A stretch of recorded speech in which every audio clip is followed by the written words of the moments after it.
బాధలు ఎవరికి చెప్ప నాకున్న దిక్కల్ల నీవే అయ్యప్ప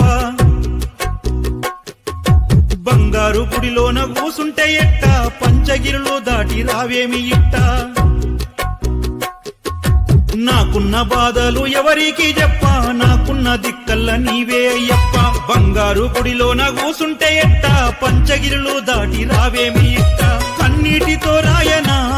నీకు కనిపించని నా గుండెల్లో బాధ దిక్కులే పికటించగా నే చెప్పనా స్వామి నీ శరణ ఘోష అమ్మా అయ్యాలి బిడ్డ అక్కా సెల్లే అన్నాదమ్ములు అంతా మాయయ్యో బంధాలన్నీ జూటయ్యా ఈడ ప్రేమలు లేవయ్యో తీపి మాట